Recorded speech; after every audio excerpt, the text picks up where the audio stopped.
I once plucked a seagull out of the sky with my bare hands just because my mate Dennis bet me I couldn't. David Steve. Yeah, true. Go on. Where were you? On Redcar Beach, northeast of England. What were you doing? I was eating chips. The bird comes for the chips. That's a classic North East chat-up line, isn't it? Like, birds come for the chips. So which hand are you holding the chips in? I think it was the right, because as I remember it was... That's your left. Yeah. That's your left. Your left. And are you left or right-handed? I'm right-handed. OK. You've kept your dominant hand for bird catching. It's ready. Not just bird catching, there's all sorts goes off on Redcar Beach. And so do you catch it with one hand or two hands? I caught it with one hand. Just like that? Yeah. When was this? This was be about 77, 78. Years ago. You're looking good. It was the early days, actually. It's very prevalent now, isn't it, them swooping down for ice creams? Yes. But in those days, it seemed quite a rare event. You could hold your chips, that was part of the game, and keep hold of them, let a pigeon get them, and, you know, let it take its... A pigeon, you say? Seagull. Seagull. Sam, what are you thinking about this? I think it's not true, because they're massive. Oh, it's a big bird, yeah. Yeah, they are massive. And in 77, how big would you have been in 77? 6 foot, 6'2". Something like that. So, Miles, what are you thinking? I think it's true. And if not true, it's a sort of charming kind of Ken Loach film. Well, this puts David in an unenviable position. David? I still got it. I'm not saying you haven't got the speed, but you've got to connect with the leg of a large seabird. It's not a leg, is it? Well, Do seabirds have legs? I think you've been wrong. What do you call it? You know that thing that their foot is attached to? What would you call that spindly bit that goes up to their body? Well, now you say it, it's a leg, but doesn't that seem a bit odd that birds have legs? You know when you get served a chicken or a turkey? It's a chicken leg. Exactly. So, come on, what's it going to be? OK, I'm going to go lie. Oh. You're saying... Are you sure about that? No, I'm not sure about that. But lie is the answer you want to put forward, is it? Lie is what I'm going with. He says it's a lie. Bob, truth or lie? I was telling a lie. Oh,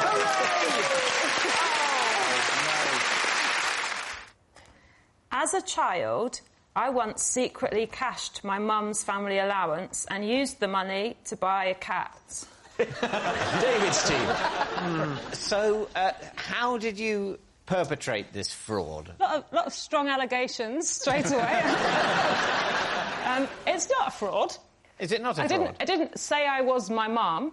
Right. My mum, single mother at work, so quite often couldn't get to the post office during opening hours, so my job was to get the family allowance. I'm the eldest. Right. And how old were you? 11. I see. So you were permitted to collect the money. Yes, what yes. you weren't then authorised to do by your mother is to spend it on a cat. No, not explicitly. So it's not fraud, it's theft.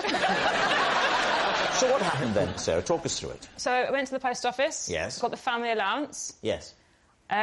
Quite near the post office, there was lots of different shops. A high street, yes, if you will. Oddly, on the way to go to the post office, I had popped into the pet shop and there were 2 little kittens and they were kind of all snuggled and sleepy. Oh, very sweet, very sweet. So I went to the post office, got the money, it was about £30, and then on the way back, one of the cats had been sold and the other one was there, very lonely. Oh. Is this the story you told your mum, or is this the truth? Well, this is... We don't find that out till the end of the round. I'm getting old, I keep forgetting the format. He was meowing, he was sad, and I realised that I now was holding enough money to buy him, and so I did. How did you tell your mum? I told my mum that I'd gone to the post office as instructed, picked up the family allowance. But then when I had been walking home, it had been very windy, the money had flown away. When I was looking for the money... in the grass, I found this kitten. Did she fall for that? No. Oh. I was going to say, if she did, can we get her on that team? So what happened? Were you allowed to keep the cat? Well, for a very, very short amount of time, the cat was in our house, but my Mum was looking for somewhere else, basically to give him away to a home where he would be properly cared for. And then she told me that he had blown away. You were only 11 and she went, oh, where's the cat? He blew away. 11 is not too young to learn the bitter lesson of how miserable life is. Can I just say this has completely ruined my card in a minute, where I will be reading out that I, in the 1990s, bought a cat off a woman in a pub for 15 quid. What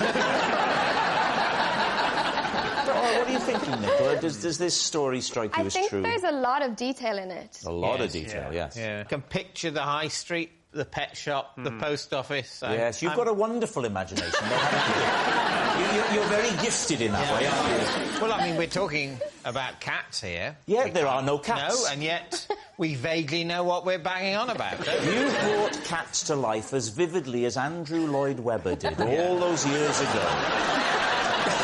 Well, I never saw the live show, I just saw the clip from the film. I auditioned for that film and didn't get it. And you know who played the part I went up for? Who? Judi Dench. How dare you! Ray Winston. Ray Winston got the part. Dan, what are you thinking? I feel like I want to believe Sarah on this one. I feel there's an element of truth there. Well, I think the situation is we just completely believe this. Now, if it's a lie, there's something diabolical that Sarah has done, because we've just totally accepted it. All right. And can I just say, I'm enjoying the length of your shirt sleeves tonight. Oh, they're getting longer and longer, aren't You look like Lawrence Llewellyn Bowen. Sarah, they're saying it's true. Was it true, or were you telling a lie?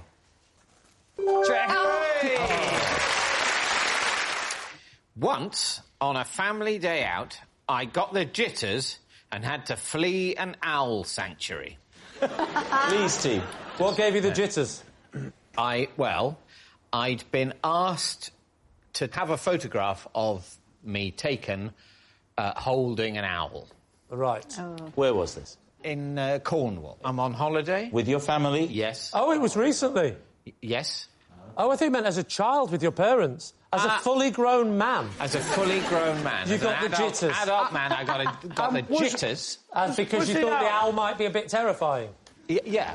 David, can I say that if you were my partner and we were at an owl sanctuary and you got the jitters and fled, you'd be toast, mate. I simply would have no respect for you at all. What you have to remember, Anna, is that there's a long journey that leads to someone choosing to marry a person like me. And part of that journey is learning to cope with a person like me. But also, to be fair, I've been to owl sanctuaries and they flap in everywhere. I mean, it's enough to... they're predators. You know. I didn't know which owl they were going to put me with. Right. Some little owl, that's fine, any trouble. But you've had a great big one like a mini post box. Who was it who asked you for a photo? I think it might have been the manager of the owl sanctuary. He wanted a photograph with TV's David Mitchell. Yes. When I was initially asked, you sort of think, oh, I should say yes, and then... But, I don't know. It's not like I want to hold an owl. I'm sure it would probably be fine, but it'd be a bit stressful. What were you worried about? But, I thought they'll give you a big glove, and I never liked it in science at school. You were worried about putting the glove on? No, I wasn't worried about that. I'm trying to explain, but this is like a 4-clause explanation, so...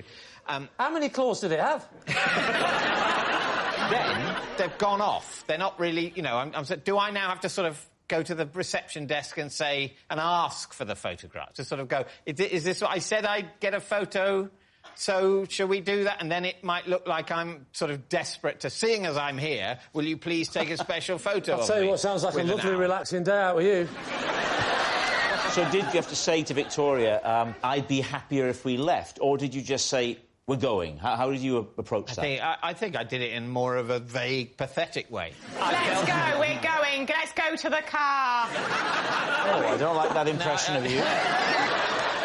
Let's go, I want to flee the scene. David, I'm so sorry.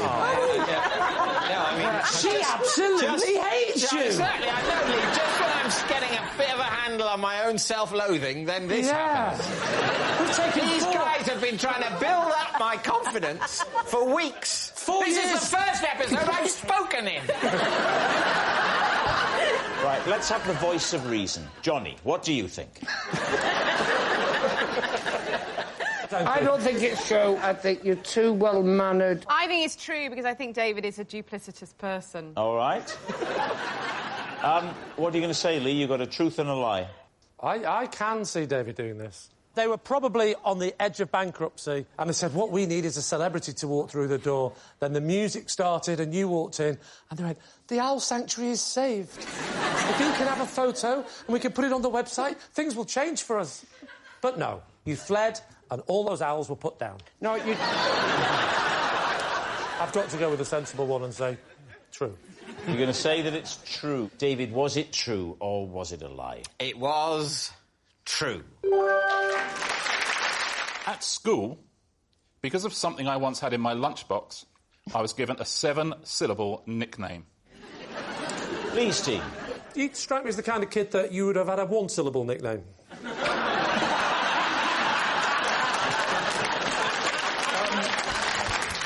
All right, what was in the lunchbox? A sandwich, a snack. What was the snack? Well, there, Lee, we find 6 of our 7 syllables. Ah, brilliant. What's your 6-syllable snack? You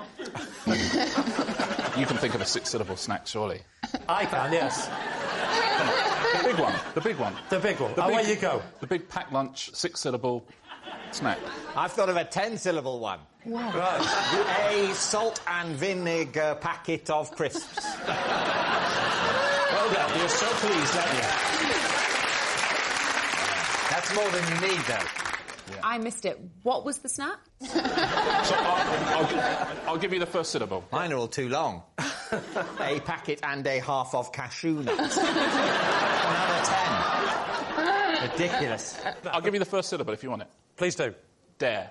Oh, it's Dairy Lee. Triangles. Nearly. Dairy Lee. Go on, then. You can do the next 3. Lunchable. Dairy Lee Lunchable. You remember Dairy Lee Lunchables? I do, but I think they're after your time, no offence. I am... How dare you? I'm 27. Yeah, we're not talking about feet, we're talking about years. So just be clear, the actual nickname was... Dairy Lee Lunchable Boy. How long did the nickname stick? Oh, I would say... I mean, it was a good 2 weeks. Did you have a nickname before that? I was always called Rich. That's so bad, isn't it? And what about after that? Oh, then it was the artist formerly known as Dairy Lee Lunchable Boy. Were you the tallest kid in the year? Yeah. And they didn't think there was a tall nickname that would be more relevant for you? When it comes to those nicknames, the decision-making process is very disordered. Yeah. There's no meeting where someone gets to go, this is ridiculous, this child is extremely tall, and yet we're focusing on a snack.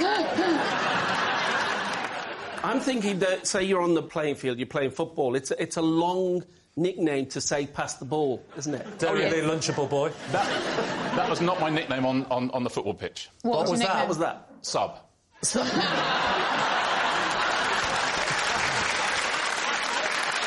right, what do you reckon? Alice, is he telling the truth?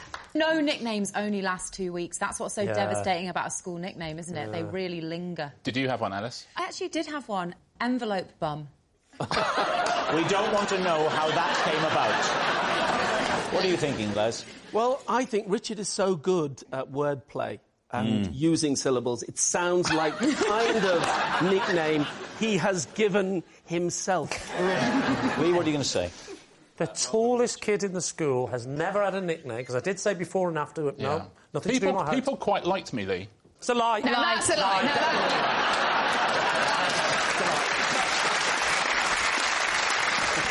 Richard, they're saying that it's a lie. Were you telling the truth or were you telling a lie? It was a lie.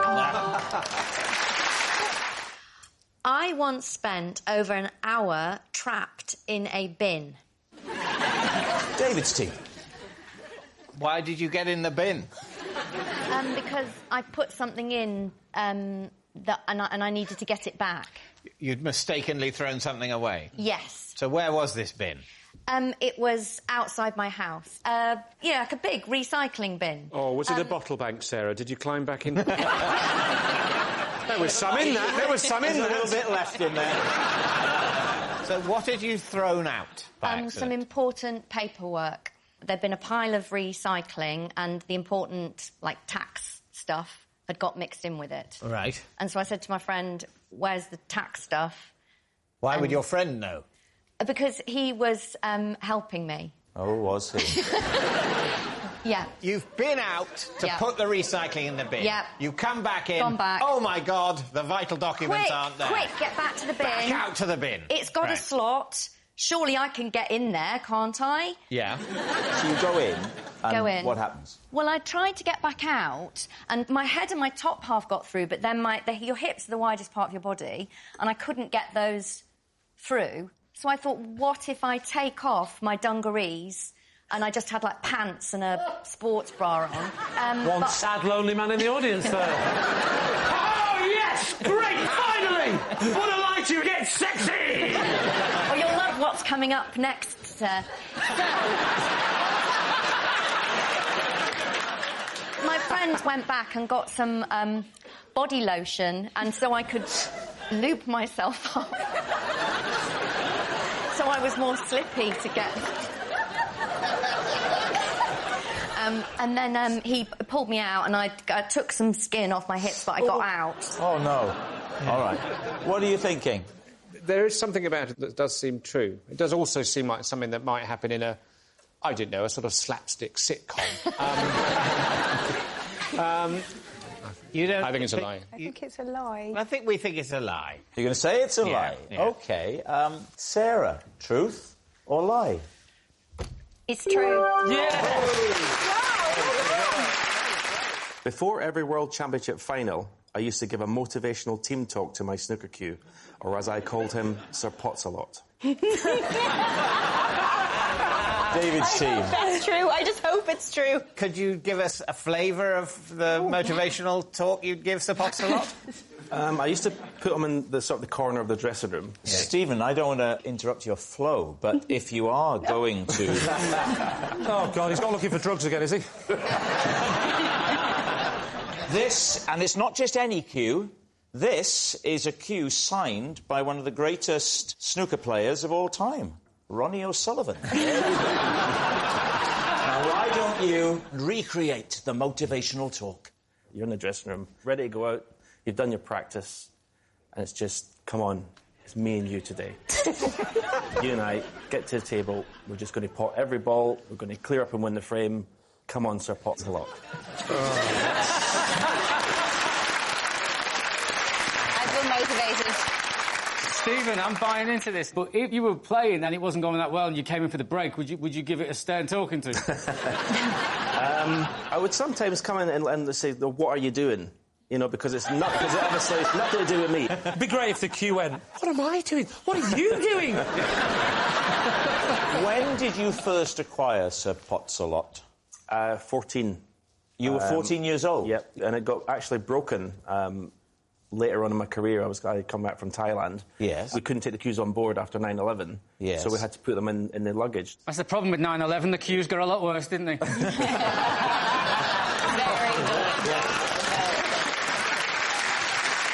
Chris, are you a snooker fan? You seem to know the lingo. I haven't always been blind, so I used to watch it and I played it as well until my eyesight got worse. So I had to reduce myself down to a pool table and then, and then drafts.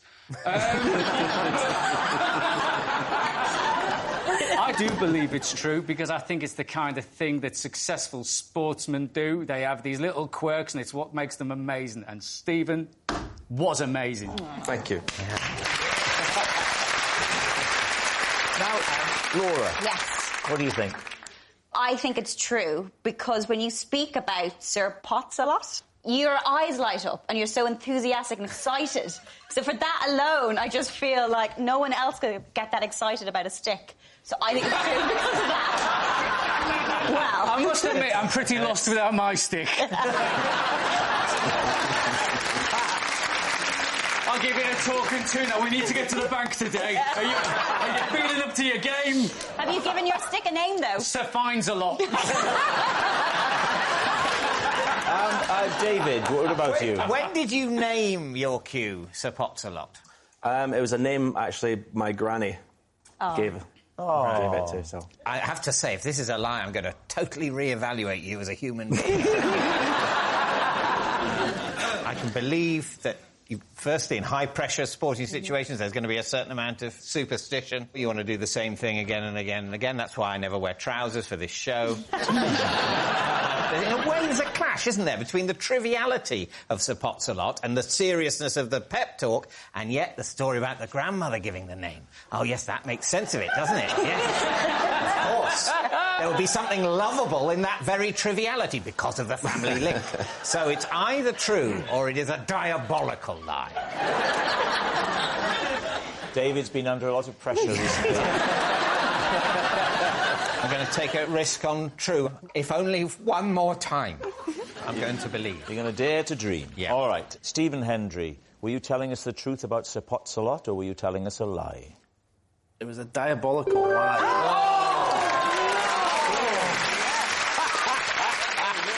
Ah, there it goes.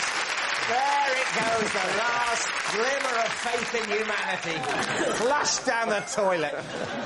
5 years ago, I spent a whole week building an elaborate contraption just so my wife can let me know when lunch is ready. David's team. What is this contraption? A telephone. It's a contraption that goes from the house to the bottom of the garden where I spend most of the morning. Why? Why? Because I've got a little shed down there where I write. Describe this contraption to us. OK, well, it's long. I've got a very long garden. Mm-hmm. And it's on a slight incline. Mm-hmm. It's made out of tubes, and my wife operates one end. I receive... Are you thinking what I'm thinking? I receive something that comes out the other end of the tube. So it's a very long tube, and she puts a little ball in one end. And the ball plops out the other end. And that's when lunch is ready.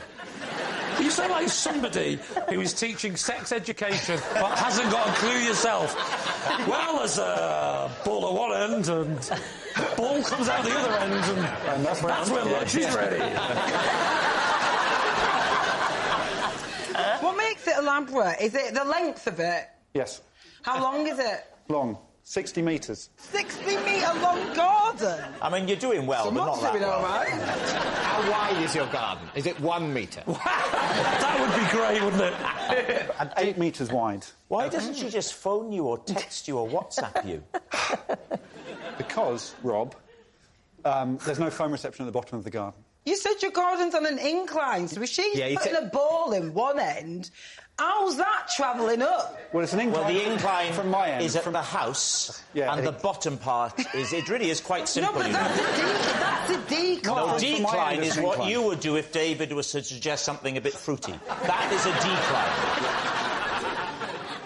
What happens when it reaches the shed? It plops... Oh, yes. ...into the lid of a metal bin. OK. Oh. So once it's installed, that's it. You can forget about it. I should take the pipes off the ground. Oh. Right. How did you suspend it off the ground?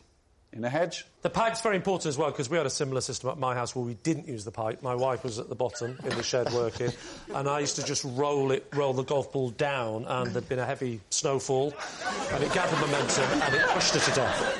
That's awful. The whole thing was flattened, and that's sadly how my wife died. So it's very important to keep it in case. All right, well, look, what are you thinking? It does sound to me a little fantastical. It's peak boredom, isn't it? And some people get bored. I think the show's going fine.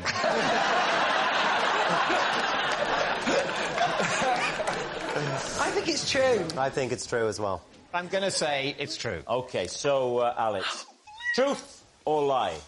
60 metres. True! I once failed an acting exam after my plan to impress the teacher backfired. Right, Lee's team. Okay. Right, what age was this? 18. So you're doing your A-level for drama? Theatre studies. Theatre studies. And what was your plan? The plan was I needed to cry during a monologue, and I was doing a Dublin accent. Oh, give us a little blast. Oh, no, because your parents are Irish. They're not from Dublin. I've met her family. I met her sister. I introduced her to my wife, Tara, and I said, this is Tara. Who's very beautiful. ridiculously beautiful. Yes, it doesn't seem right, does it? I'll tell you how unright it seems. She went, oh, did you meet after he was, like, sort of a well-known comedian? And she went, no, before, which is true. We met before I ever did comedy. And she went, oh, did he save your life or something? That was unbelievable.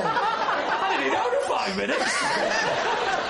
OK, so this was a sad monologue. Sad monologue, and a woman, she's leaving a pram at the airport, and I needed to cry, and I needed the grade for my uni application. I needed to pass theatre studies. My plan was to use an onion to make myself cry so that I really, you know, like Oscar bait, get the exam. Well, really... you weren't intended to do the monologue and then start cutting. No, I had onion in my pocket with, like, an entry area so I could stick my hands in. So I touched my eyes... Without him seeing that you'd put your hand... just sort of... I was doing my acting. I was like, all of a sudden, life's a mad circus, and I was just touching my eyes. That was good accent. That was the accent, was it? That was the accent, Very good. Thanks, Rob. Yeah. And so I do that, and then I touch my eyes, and then I thought, oh, actually, it's quite a bit longer to go on this bit. And obviously... So I'm not meant to be at the tears bit yet, and then obviously my eye starts going, and I'm just... like, trying to keep it together, because I'm not meant to be crying yet. And then I have to get the pram to bring it off the stage. But I can't see. And I finished the monologue like that. And I have to just walk off. Did he find out, the teacher? Oh, yeah, she came up to me, straight up, and she went, onion? What are you thinking then, Maya? I don't know, I think dedication to the cause, but onions are that shape, aren't they? So you'd see a little bulge in whatever jacket and stuff that you had on. I don't think she would do it. I think someone might have done it, but I don't You don't think it's true? OK, well, I'm going to say, then, it's a lie. You're saying it's a lie. Right, Roisin, truth or lie? It is... true. This box contains everything I need to play my family's favourite festive game. All right, so could you now take the contents out and put them onto the desk, please? Oh. Well, it's a plastic cup. Water. Pen there. Sheet of paper. Yeah. Well, it looks exciting. What you do, right, is you get up the glass. I'm a bit nervous about what you're going to do. Oh, all right. There we go. A little. You come up, like, with a category. A category, yes. Yes. Like... Ah! Sorry, I've got cramp in my foot. Just bear with me a minute. Like diseases of the knee.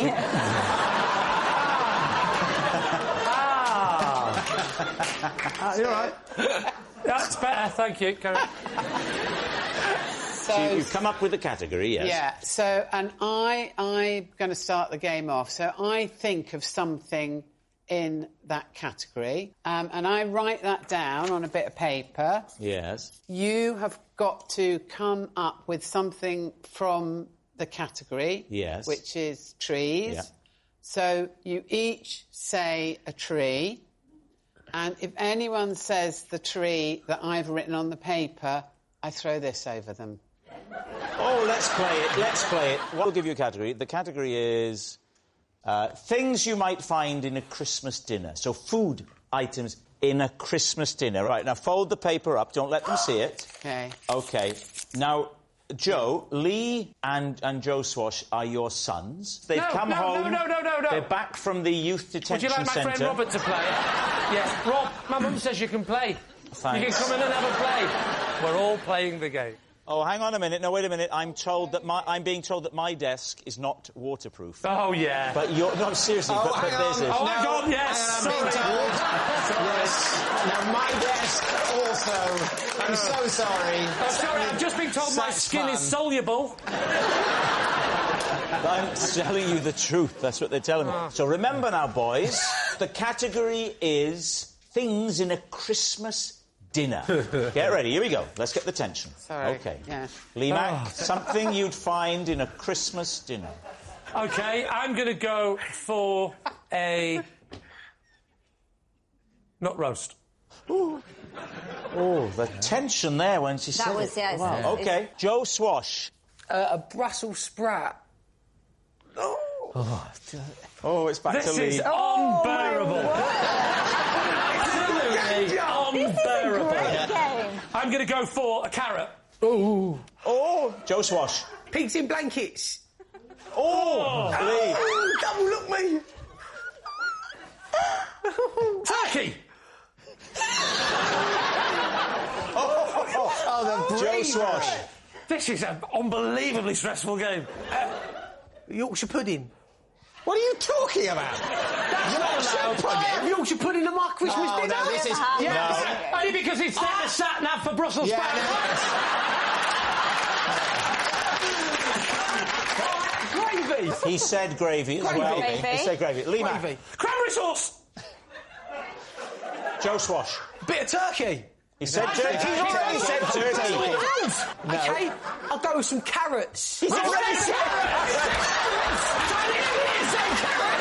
Right, I'll go with some stuffing.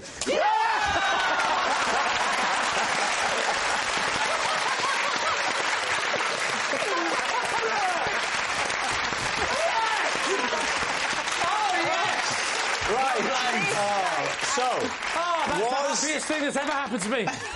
Was that game genuinely something that Joe plays, or did she just make it up? Truth or lie?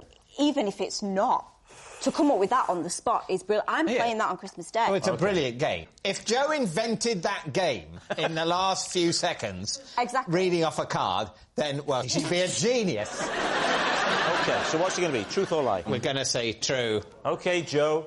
This It's incredible Christmas game. Oh, my goodness. Truth or lie? It's true. For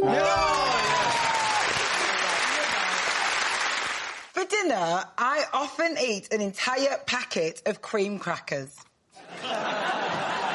Please, Steve. Just cream crackers? Yeah, for dinner. Like, the whole dinner is a packet of cream crackers. Do you have this when you have dinner alone or with other people? Combination of the two.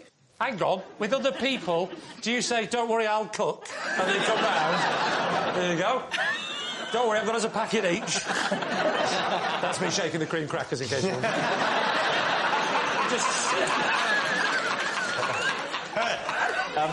Now, AJ, it doesn't strike me as a healthy diet.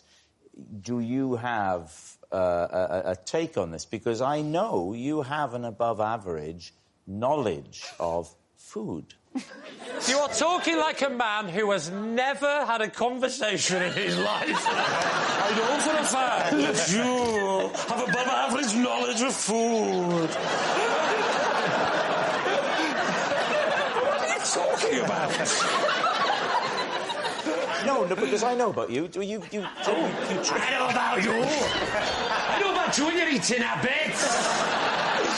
I'm the one in the team.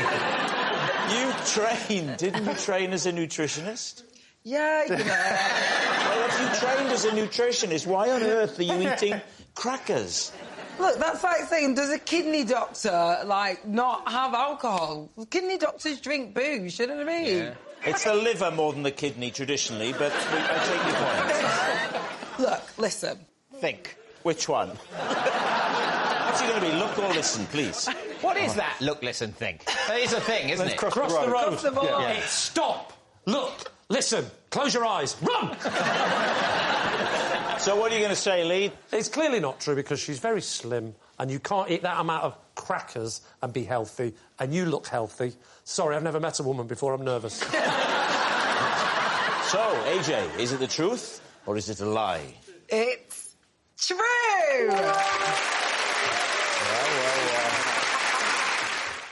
Because I kept losing my bin shoes, I've now tied them to my hall radiator with a length of elastic. They comfortably stretch to the end of the drive before the tension beckons me back. David's team. When you put said bin shoes on your feet, you're still tied to the radiator? Technically, but they're very elasticated, so it doesn't feel that way. You said when you get to the end of the drive, the tension of the elastic beckons you back. Talk us through that procedure. Well, I start walking, so it starts off... I've got a wheelie bin. Yes, of course. And I'm wheeling Just one? One wheelie bin, one recycling bin, but we alternate each week. Okay. I mean, sometimes it's green, sometimes it's blue. I obviously play the game of putting the wrong colour out to see if the neighbours will copy. Do you do that? If you do it first, almost, and then look, everyone copies you. It's fantastic. Sneak out at night, swap it back again. I'm a horrible man. So you get the bin, so I start walking like this. Are you all right? Yeah, no, I'm just taking it all in. Go on. OK. We've had a lot of female guests. You're the first one who's ever said that to him. So I walk out and everything's fine, just walking. Oh, I'm feeling a bit of... oh, hello.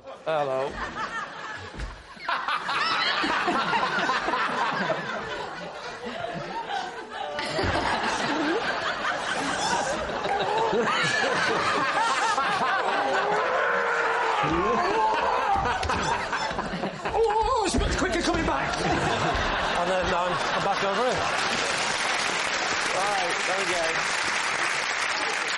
Bit tired. Hang on. Was that elastic tighter than you thought? Oh, just the bin was heavier than I thought.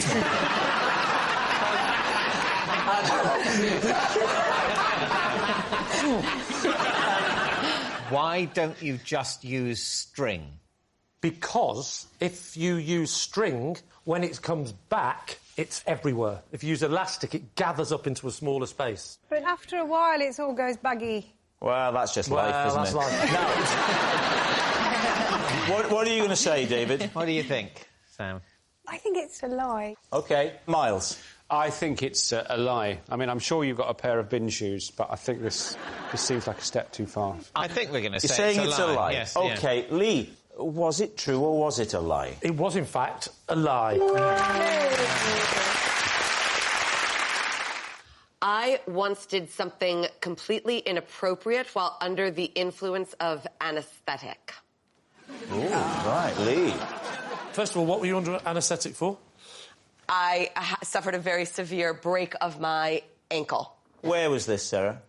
New York City. Of course Of course. it was. You're in hospital, you've had the anaesthetic. Is it local anaesthetic? No, it's in New York. No. It's miles away. It's one of my best. Very strong. OK, so I got the anaesthetic, and I started to go under. So they, laid me back. You weren't already laid back when they gave you the anaesthetic? No, because... In my experience, I'm laid out when they give... You just said no to Rob, like you're trying to get a dog off a sofa. I loved it. No! All I can tell you is it was a general, and it went in my back, and then they started to lay me back, and I started to go, and this doctor enters, and he's very handsome. Of course. I, allegedly... I bolt up. I go, Dr. Taylor. I said, Dr. Taylor, I love ya. And then I'm out. So this anaesthetic turned you into a woman from 1940s Chicago? Yeah. People respond differently to medication. When you woke up, what happened? I saw Dr. Taylor in the distance. I'm not surprised. Was he running? Yes. All right. So what do we think? Kate, what do you think? Is that the truth?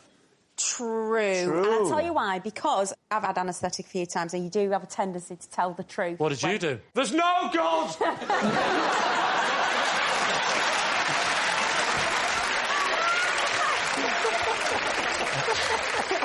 what are you going to say? I buy it. You say true. True. Two truths. We'll say it's true. They're saying it's true. Sarah, truth or lie? It is... true! I had to secretly put my clothes on during a Zoom call so the pop star I was interviewing wouldn't realise I was naked. All right, Lee's team. OK. Just for David's sake, what is a pop star? Someone within the realm of popular music. Yeah, who Bing Crosby and the like. Bing Crosby, yeah. The pop star in question was Justin Timberlake. But wait, JT. did you know in advance that you were going to have this Zoom? I didn't necessarily know the time because I was asleep. What time is it UK time? 5 p.m. What were you wearing at the start of the meeting? Nothing. Literally nothing? At 5 o'clock in the afternoon? Yeah. You don't butt naked nap in the afternoon. Like, you do naked naps in the morning-ish if you haven't left the house yet. Full naked at 5 o'clock. Yeah. Yeah, I've done that. Yeah. I don't think I... Picture it, Maya. Imagine this with no clothes on and a pipe in the mouth. So he didn't notice. You got through the whole of the interview. He had no idea. I've woken up, I've realised I was late, didn't have any clothes on, and at that point, I've realised, OK, just quickly get there and put a T-shirt on, because I know that, obviously, it's only top half. Join the call. That's worse. Yeah. Because if you see someone in a T-shirt and then you're like, what the... Whereas if he's all naked, you go, he's got out of the shower, he's timed it wrong, but a T-shirt, you think, why dress that half first? I think, as well, me and him have the same manager, and she's very organised, and I feel like she wouldn't have let you miss a call, because she rings my phone like 100 million times before calls. Yeah, but she's not as interested in his career. Maya, this is very much your world. The way you talked about your manager, and it was exciting. Yeah, no, I'm... Because Rob, you're still looking for representation. Yes. I've been in London now for 30 years, and fingers crossed. Yeah, no, I think it is very believable, but I just think Justin Timberlake's a massive artist. You would have been prepared for it, so I think it's a lie. I think when you call Justin Timberlake, there's layers of people, aren't there? Mate, have you ever interviewed anyone one-to-one, so you don't go via... Can you literally press Zoom and now you're interviewing someone? Yeah, I did Madison Beer, and we had her and me only on the screen. You mean the Madison Beer? Yes, the one your favourite. You have Madison Beer. David, she had Madison Beer. Madison Beer, that's heir to the beer fortune. It's big business beer, isn't it? OK, what's your team thinking, Lee? So what do we think? I'm going to go with a lie. I think it's a lie. Lie. They're all saying it's a lie. Roman. It's a lie. I really wish it was a lie, because it's actually true. Ah!